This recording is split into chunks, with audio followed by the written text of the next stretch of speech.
तर ह्या असं या प्रकारे आपल्याला विकट द्यायचं आहे. तर पाहू शकता असं आपण विकट देणार आहोत. आणि इथं आपल्याला ठेवायचं आहे 4 इंच, कारण आपण हे माप ठेवलेलं आहे. इथून आपल्याला 10 वर ठेवायचं आहे टक्स पॉइंट. 10.5 वर सुद्धा ठेवू शकता.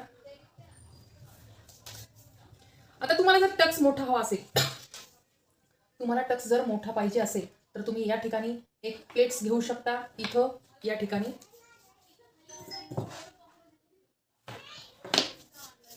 तर एकदम ही परफेक्ट अशी ही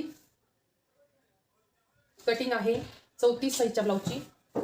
आपल्याला 1 इंचावर जायचंय आणि हा आकार व्यवस्थित असा द्यायचा आहे. इथं आपल्याला या ठिकाणी 2 इंचाचा आपल्याला टक्स घ्यायचा आहे, कारण आपण इथं 1.5 इंच वाढून घेतलं होतं. मागचा एक अर्धा इंचाचा टक्स जातो म्हणजे मागच्या साईडला, म्हणून आपण इथं 1.5 नाही तर 2चा हा टक्स आहे. मागचा आपण अर्धा इंचाचा टक्स मारतो, त्याच्यासाठी आपण हे इथं 1.5 इंच वाढवलं होतं. म्हणजे मागची आणि पुढची परफेक्ट अशी ही साईज होऊन जाईल. आणि आपल्याला सरळ 2 इंच घ्यायचं. किती? 2 इंच हे सरळ घ्यायचं, कारण ह्याला आकार द्यायला व्यवस्थित येतं.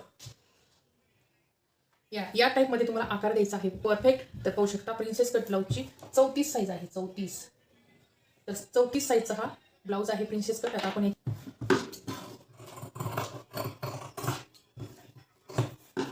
आता हे आपण वाढून कसं घेतलं होतं ते पण तुम्हाला दाखवते. कारण सरळमध्ये हे इथं 1.5 इंच वाढून घेतलं होतं, या ठिकाणी 1.5 इंच वाढून घेतलं होतं आणि या ठिकाणी 1.25 इंच वाढून घेतलं होतं. तर आपण हे म्हणजे समजेल तुम्हाला आपण किती वाढून घेतलेलं आहे.